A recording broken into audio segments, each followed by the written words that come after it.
Hi, സുഖല്ലേ? ഇന്ന് നമ്മൾ 10 മിനിറ്റിൽ അരയ്ക്കാതെ പുളിപ്പിക്കാതെ ഒരു ദോശയും ഒരു സ്പെഷ്യൽ ചട്നിയും തേങ്ങാ ചട്നിയും നോക്കിയാലോ? വരും. അപ്പോൾ ഒരു കപ്പ് അരിപ്പൊടി വേണം, നല്ല ഇടിയപ്പത്തിൻ്റെ പൊടി കേട്ടോ.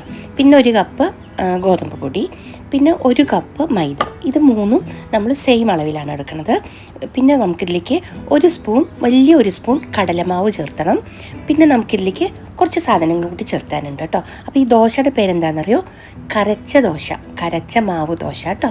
അപ്പോൾ ചട്നി കുറച്ച് സ്പെഷ്യലാണ്. ഈ ചട്നിയാണ് ഇതിൻ്റെ കൂടെ നല്ല ടേസ്റ്റി ആയിട്ടുണ്ടാവുക. അപ്പോൾ നോക്കാം, വരും.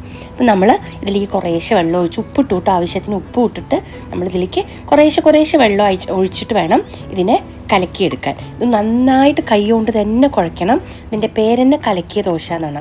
കറക്കുക എന്ന് പറഞ്ഞാൽ കലക്കുക. അപ്പോൾ അരക്കണേന് വരെ അത് കൈകൊണ്ട് കലക്കുകയാണ് കേട്ടോ ചെയ്യേണ്ടത്. അപ്പോൾ കുറേശ്ശെ വെള്ളം ഒഴിച്ച് നമുക്ക് ഇത് നന്നായിട്ട് കലക്കിയെടുക്കാം. ഇനി നമുക്കിതിലേക്ക് ഒരു 2 സ്പൂൺ റവ ചേർത്തി കൊടുക്കണം കേട്ടുള്ളൂ. അപ്പോൾ ഞാൻ വലിയൊരു 2 സ്പൂൺ റവ കൂടി ചേർത്തി കൊടുത്തിട്ടുണ്ട്. ഇനി ഇതും കൂടി ചേർത്തിട്ട് നമുക്കൊന്ന് നന്നായിട്ട് മിക്സ് ചെയ്തിട്ട് ഒരു 10 മിനിറ്റ് റെസ്റ്റ് ചെയ്യാൻ വെക്കണമെന്ന് നിർബന്ധമൊന്നുമില്ല. പക്ഷേ ഈ കട്ടയൊക്കെ മെൽട്ടായി മാവൊന്ന് സോഫ്റ്റായിട്ട് കിട്ടാൻ നമുക്കൊരു 5 മിനിറ്റ് വെക്കണം.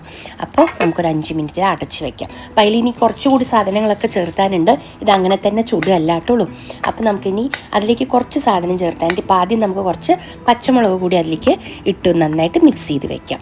പിന്നെ നമുക്ക് അതിലേക്ക് ഒരു മെയിനായിട്ടൊരു കാര്യം ചേർക്കാനുണ്ട്. അത് ഞാൻ ലാസ്റ്റ് കാണിച്ചു തരാം കേട്ടോ. അപ്പോൾ ആ നേരം കൊണ്ട് നമുക്ക് ചട്നിക്കുള്ളത് നോക്കാം. അപ്പോൾ ഞാൻ അരിഞ്ഞു വെച്ചിട്ടുള്ള ആ പച്ചമുളക് ഞാൻ അതിലേക്ക് ചേർത്തിട്ടുണ്ട് കേട്ടുള്ളൂ. ഇനി ഇത് നന്നായിട്ടൊന്ന് പറഞ്ഞില്ലേ കലക്കിയ ദോശയെന്ന്. ഇത് കൈകൊണ്ട് മാക്സിമം എത്ര നിങ്ങൾ കൈകൊണ്ട് നന്നായിട്ട് കലക്കണു അത്രയും നല്ല ദോശ സോഫ്റ്റായിട്ട് കിട്ടും. ഇതുണ്ടോ, ഇതുപോലെ നല്ല വെള്ളമായിട്ടിരിക്കണം കേട്ടോ. നമ്മുടെ സാധാരണ ദോശമാവിനെക്കാട്ടും കുറച്ച് ലൂസായിട്ടുള്ള കൺസിസ്റ്റൻസിയാണ് ഈ ദോശയ്ക്ക് ഉണ്ടാവുക. അപ്പോൾ ഞാൻ ആ പച്ചമുളക് ഇട്ടു നന്നായിട്ട് കുഴച്ച് കലക്കി വെച്ചു. ഇനി നമുക്ക് നമ്മുടെ സ്പെഷ്യൽ ചട്നിക്കുള്ളത് നോക്കാം. ഇത് സ്പെഷ്യൽ എന്ന് പറയാൻ പറ്റില്ല, എന്നാലും നോക്കാം. അപ്പോൾ നമ്മൾ തേങ്ങ ഇട്ടു. തേങ്ങയിൽ നാളികേര പൂളാണ് കേട്ടോ ഞാൻ ഇട്ടത്. പിന്നെ ഒരു കഷ്ണം ഇഞ്ചിയും 3 പച്ചമുളകും ആവശ്യത്തിന് ഉപ്പും ഇട്ടു. ഇതാദ്യം ഒന്ന് ഈ തേങ്ങാക്കൊത്തായ കാരണം ഇതൊന്ന് ചതച്ച് കൊണ്ടുവരാം. ഞാനിതൊന്ന് ചതച്ചെടുത്തിട്ടുണ്ട്. ഇനി നമുക്കിതിലേക്ക് വെള്ളം ഒഴിച്ചു കൊടുക്കാം. ഞാൻ പറഞ്ഞ സ്പെഷ്യൽ എന്താണെന്ന് വെച്ചാൽ ഈ വലിയൊരു സ്പൂണ് തൈര് ഒഴിച്ചു കൊടുക്കണം കേട്ടുള്ളൂ. ഇതിൽ തൈര് ചേർത്ത ചട്ടിയാണ് ഈ ദോശയ്ക്ക് ഏറ്റവും ബെസ്റ്റ്. അപ്പോൾ തൈരും കൂടി ചേർത്തി അരച്ചുകൊണ്ട് വന്നിട്ടുണ്ട്. ഇനി നമുക്ക് ഉഴുന്നുപരിപ്പ്, കടുക്, മുളക്, കറിവേപ്പില ഇത് കുറച്ച് എണ്ണയിലൊന്ന് പൊട്ടിച്ചിട്ട് നമ്മുടെ ചട്നിയിലേക്ക് ചേർത്ത് കൊടുക്കാം കേട്ടുള്ളൂ. നമുക്ക് ആ വറുത്തിട്ടതും കൂടി ഞാൻ അതിലേക്ക് കൊട്ടി കൊടുക്കുന്നുണ്ട്.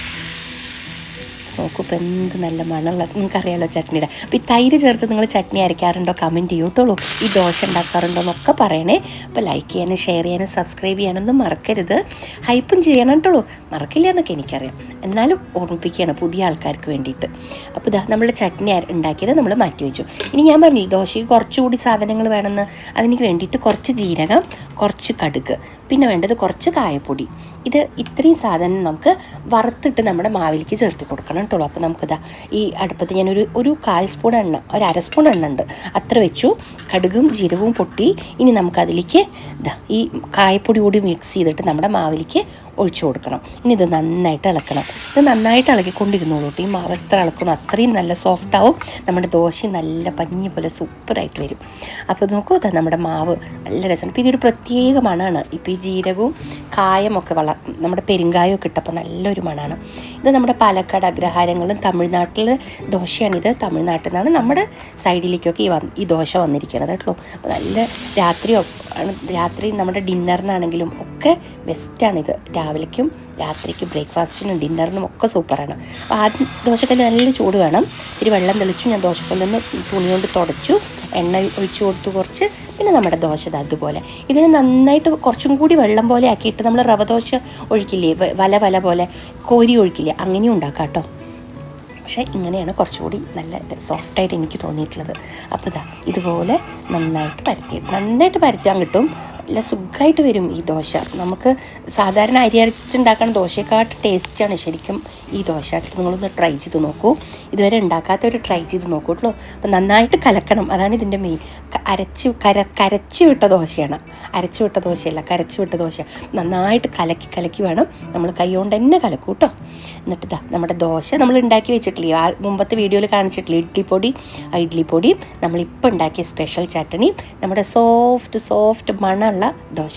നോക്കൂ, ഇത് വൈകുന്നേരം വരെ ഇരുന്നാൽ ഇതേപോലെ സോഫ്റ്റായിട്ട് ഇരിക്കും കേട്ടോ. ഇതിൻ്റെ മറ്റേ സൈഡ് കണ്ടു, ഇത് അതുപോലെയാണ്, ജീരകവും കടുകും ഒക്കെ ആയിട്ട് നല്ല രസമാണ് ഈ ദോശ കഴിക്കാൻ.